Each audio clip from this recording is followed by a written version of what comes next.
Good morning, everyone. Thank you for joining us so early into Dreamforce 2017. We hope you're having lots of fun so far. My name is Danielle Ramsbottom. I head up our client management organisation here at Frank Recruitment Group. This is my colleague, Kash Nashbandi, our Chief Marketing Officer.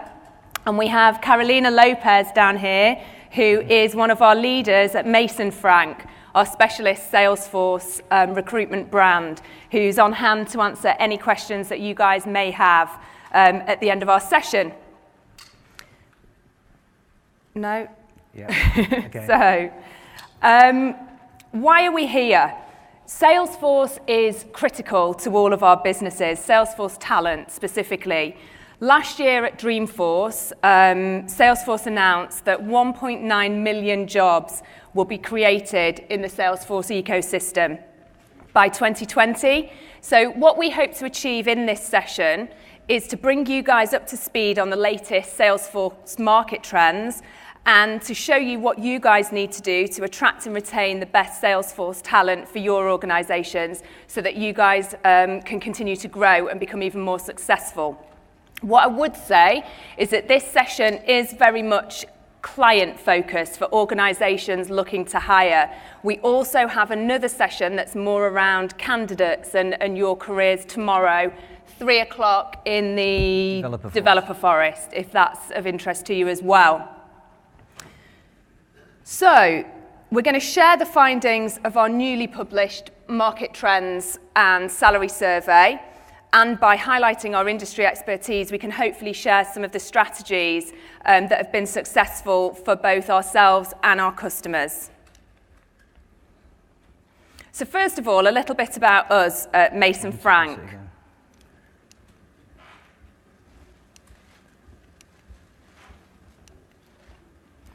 Can I do a quick show of hands initially to see who in the room has actually heard of Mason Frank International? Okay, that's good. So for those of you who haven't, a quick introduction. We were established back in 2010 to specialize in the recruitment of Salesforce.com individuals. 8 years later, we're now the global leader of Salesforce.com recruitment. We have 160 specialist consultants operating across 6 offices globally.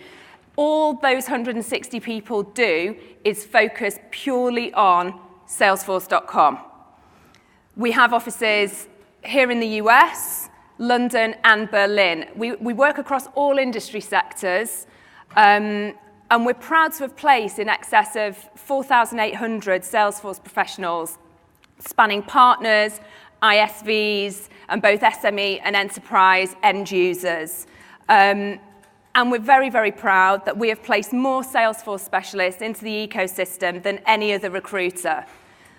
You can see a snapshot of some of the clients we are currently working with, but we work with many, many more. Aperio, Make Positive, Deloitte, Accenture, Capgemini, to name a few. So I'm going to hand over to Kash, who is going to talk to you about the salary survey and the market trends in a little bit more detail so that you know that it's not just us plucking figures out of thin air. It's based on actual data from the marketplace. And essentially, this will then help everyone in the room know exactly what you guys need to do to attract and retain the best talent. Thanks, Danielle. So I'm Kash Nashbandi. I'm CMO here at Mason Frank. And I'm going to share some insights into our salary survey report in terms of attraction and retention of Salesforce professionals. Hopefully you'll pick up a few tips and hints. So the report itself is based on 28,000 data points, 22,000 jobs which are registered with Mason Frank globally, almost 2,000 placements and 3,700 survey respondents, and you'll get a copy of the survey throughout this presentation today. And really just a few key findings. The average tenure of a Salesforce professional is 2.5 years. 33% of the respondents said they were positively looking to leave their employer in the next year, and hopefully we'll show you some reasons why you can help retain those people rather than lose them. We interviewed both people that work for end users and also those that work for partners, and 65% of end users would consider working for a partner, end user professionals. And the reasons they gave were the variety of work and access to the latest sort of technology, and not going sort of stale with their current portfolio of products. And on the flip side, those that work for partners were looking for more project ownership and also more of a work-life balance. Okay. So, surprise, surprise, looking at the top reasons why. Those people who accepted a job in the last 12 months, we asked them what the key drivers were when making a decision around accepting the job. And 24% of those that took the survey, it was critical that they had medical, dental, and health benefits. Bonus was obviously important. And then working from home and flexibility, I think we can clump those two together, and I'll show you on the next slide why. But it's becoming increasingly more important to allow people to work from home and be flexible. So if you are making offers, please be flexible. Certainly in the US, we find we work best with customers that allow a lot of flexibility because there aren't that many people in the marketplace, and if you need to get projects kicked off, this is super important. And working from home, so this really says that 86% of the people that were surveyed, their businesses already allow them to work from home at least once a week. So for those that don't allow any flexibility at all, you know, it's probably a good thing to allow that because you might start to lose people along the way. And also be realistic on skill set. So if you look at this chart here, on the left-hand side of the chart, those trying to recruit for those technologies can be a bit challenging, but on the right-hand side, it's very challenging. And when we work with customers that are looking for permanent staff, we always say, please be realistic about what's out there, because there isn't a round peg and a round hole, you know. And what we advise really is if you're looking for these skills on the right-hand side of the graph, you either take on somebody permanently that's got the core skills on the left, and you train them up or get a contractor in to actually train them up and pass that knowledge on, or get a contractor to do the job. And that's how we sort of get around this skills gap with these more niche products. And if you haven't thought about it, certainly, I know it's challenging in the US, but in EMEA particularly, we do find that a lot of people want to relocate, specifically Poland, Italy, Greece, and Spain. So yeah, attract people from overseas, and these are the number one destinations. 44% of those that took the survey would consider relocating to another area. So there is a global talent pool. If you can tap into it, use us. We can help you find those people, or at least we can advise you. And then in terms of retention, why do people leave their current role? 66% said a lack of career and promotional prospects. And the advice really here is simple. It's make sure you have a structured career path that is explicit, you know, rather than implicit. Make sure people can see a vision. Pay people the right amount of money, what they're worth, and we'll share the survey findings with you so you can benchmark what you're paying your staff right now.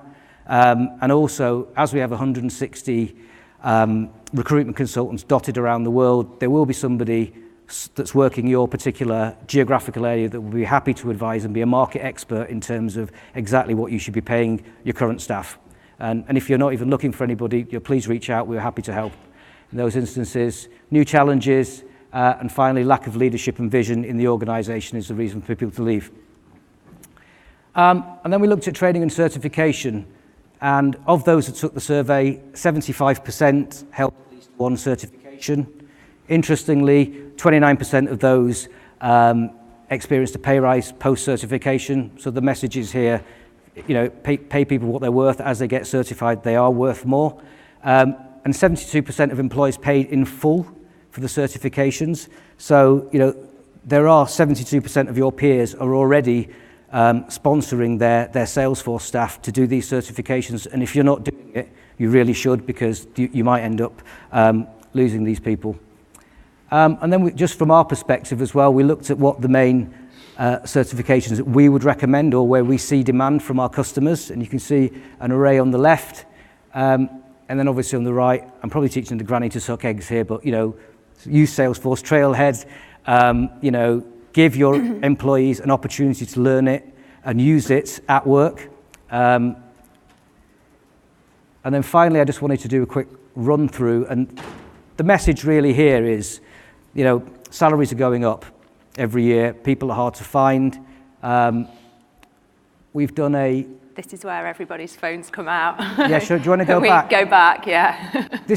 You'll all get a copy of this, a hard copy now, and an electronic copy as well. You can pick up off the website, which is going to be launched today. So, don't worry about that. Average salaries, we've split it by region, and San Fran and New York tend to pay higher salaries, and that's no surprise. And in terms of the contractor rates, you can see the rates here. They vary reasonably based on 4 to 7 years experience, but also in terms of location and job title. So we are going to do a Q&A session at the end, but really in summary, the main points are make sure you're benchmarking your staff salaries relative to the market. Please use us as if you need any sort of market knowledge to give you the right sort of numbers. Train your people and make sure you give them a structured career path. And now I'm going to hand over to Danielle, who's going to explain a couple of sort of routes we're using to try and expand the ecosystem. Thank you. Thanks, Cash. So I think the message is loud and clear. We're working in an industry where demand absolutely outstrips supply. So hands down, all of our customers and Salesforce themselves tell us all the time that the biggest constraint to growth in the ecosystem is talent. Salesforce want net new certified grad developers and consultants, and partners want more immediately billable, experienced developers and consultants. So working with Salesforce and a number of partners, we've wanted to do something a little bit different, something a little bit more innovative, rather than just almost passing the same experienced people around the same partners and salaries just going further and further and further up, because nobody wants that, and that is just not conducive to growth. So we wanted to do something different. So we've come up with a number of different programs. It helps the solution to hiring experienced talent into the ecosystem, but it also helps with diversity and helps us at Mason Frank with our CSR objectives, if I'm honest, as well. So it's a win-win all round. So the first program we're in the process of developing is all around cross-training. So with Salesforce, and I have to stress this, with Salesforce and the partners, because we cannot do this on our own, we have developed a program to help bring net new talent into the ecosystem by cross-training, where we're sourcing experienced consultants and developers with experience of other technologies and other CRM, ERP solutions. So SAP, Oracle, Siebel, even Java and PHP. And we're out there finding individuals that have significant industry experience, as well as the battle scars of being an experienced consultant or developer that come with experience, as well as very good customer-facing and consulting skills. And essentially, sorry, technical hitch again.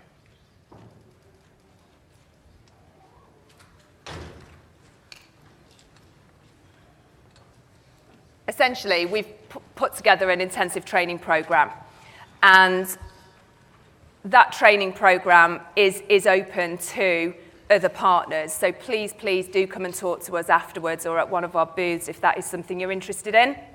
We then have 2 graduate programs. One has been created for smaller partners who don't necessarily have the resources internally to run their own graduate program. So we go out and find top graduate talent, and we introduce these individuals to a number of partners through almost like speed dating events. And those individuals, then we partner them up with good matches with the individuals and the partners, and they can take them on directly. And then the other grad scheme we're developing is where we take on a pool of graduates as permanent employees of Mason Frank, and we then develop them internally and place them on assignments free of charge for a period of time with the partners. So they get first-hand experience of working on programs with a mentor almost that will help them develop. And then after a period of time, the partner that those individuals are working for has the opportunity to take those individuals on permanently. There's also a significant talent pool of excellent candidates that aren't in the employment market at the moment. Parents that have taken time out to bring their children up, and carers who've been out of the market to care for sick relatives, as well as ex-military. So we're out there, and our consultants are out there at the moment getting referrals from partners, from candidates, for people that they know, and we're essentially wanting to bring them back into the employment place. So again, with Salesforce, with the partners, we've developed a training program, both technical training and softer skills training. These individuals who've been out for a period of time often suffer with their confidence. They feel technology's moved on too quickly while they've been out. They feel, especially women to be honest, they feel that the market's outgrown them. So we're working to help with this softer skills training. And essentially we're going to continue growing these programs into 2018. So, in conclusion, we hope you found this session informative. Please take away a copy of the salary guide. It is fresh off the press. It's not even in our offices. Our consultants are absolutely desperate to get hold of it. You've got it first. And we are at booth 1820 in the Expo Hall and booth 21 in the Developer Forest. So please feel free to come and talk to us about either hiring Salesforce specialists yourself, about your own careers, if you want any advice at all, and also if you're interested in any of our Finding Net New Talent programs. Now, before everybody walks out, we are actually, to thank you for attending, we are running a competition. So you will see that everybody's got tickets, haven't they? Raffle ticket. Yeah, so we will, at the end of the Q&A, we will draw to win the Oculus Rift headset. So please hold fire. So shall we open the forum for questions? Caroline. Do you want to come up here, Caroline? Yeah. Is this on? Hi. Perfect. Hi.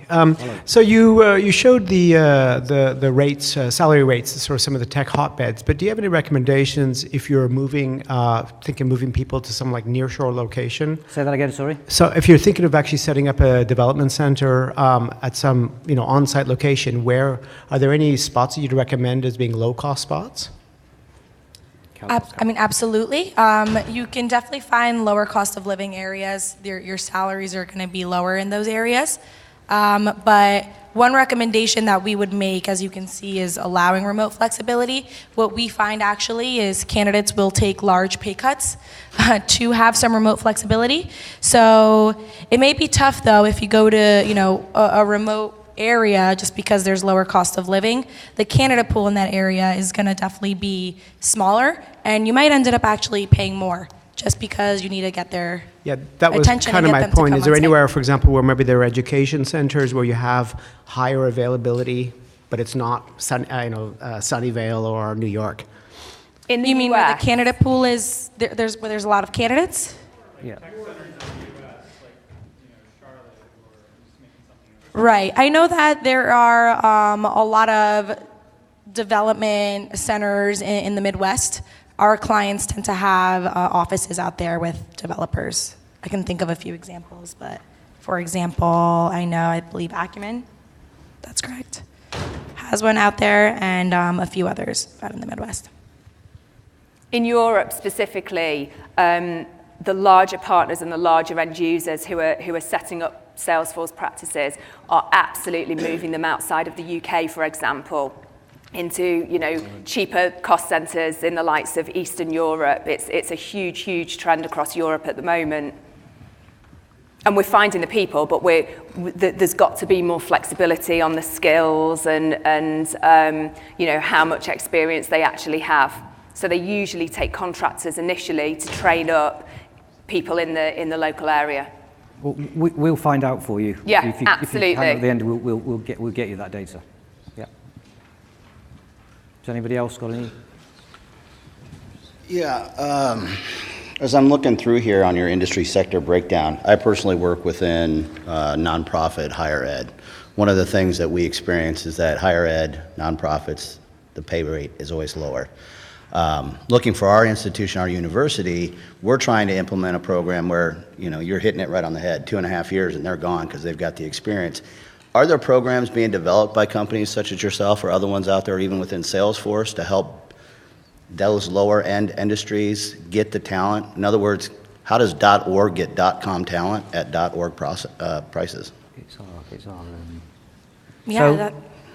I can answer. Yeah. So one of the things that Danielle was talking about earlier was this graduate program that we've set up, where we take on graduates on a permanent basis and we send them out. And there's two areas where they'll get expertise, and we'll do it for free for the first 3 months. We're piloting it in the UK.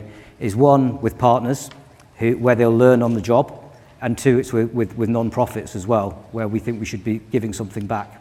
So that's probably the route in to find those people, and they become pretty good pretty quickly. So piloting it in the UK, seeing if it works, and then rolling it out to the US.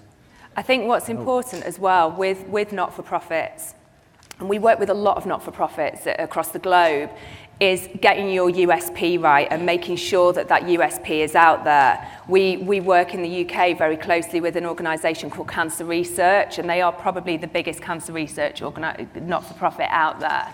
And the culture of that business, they manage and we manage to attract the top percentile candidates at lower rates because the culture's so good.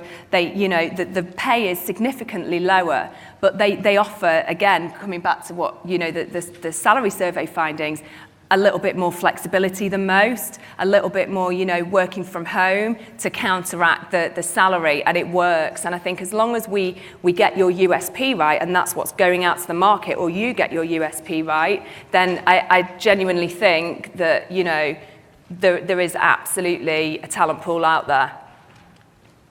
I always recommend to candidates that are looking to get experience in a new cloud or new technology within Salesforce to reach out to their local nonprofits and do some pro bono work. And that actually tends to work out really well for folks who want to build up their experience, and that would be a great way to start as well. Can you talk a little bit about the differences that you're seeing in H-1B and kind of people who have some kind of immigration restriction versus non in the U.S. as far as salary goes? Are you seeing disparity there between the two? And then two, what is the volume of candidates that you're seeing on an H-1B versus a ready-to-work status in the U.S.? Yeah, well, there is undeniably a disparity, and that's something that we're making a big effort to, try and bridge that gap. Employers see sponsoring a visa or transferring a visa as something that's very expensive to do, and often incorporate that into the salaries that they're paying the candidates. So we're trying, by spreading this information, to show that candidates are worth what they're worth based on their skill sets. Also, I think that there is definitely, with the current political climate, there has been some changes for candidates who are on visas, and they definitely are looking for opportunities for companies to step out and sponsor them where, for example, most companies almost always want to steer away from that because it's expensive, but some of these people have exceptional talent and they're definitely worth it.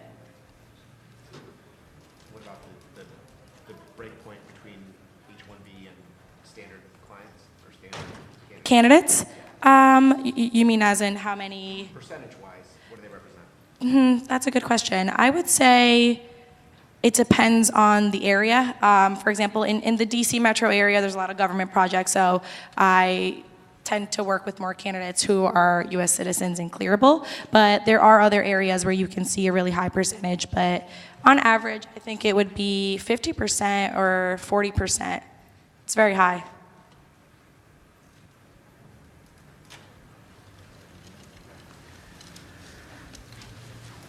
So you mentioned bonuses as being one of the primary reasons that people stay or are attracted to move. Can you give us a little bit of insight into what kind of bonuses employers are typically paying to Salesforce experts currently? I believe it's in the survey, but from memory, it's around, it's under 5%. It's under 5%. Right, and it also depends on, if you're working for a partner and you have to meet certain deliverables, usually the bonuses are going to be higher.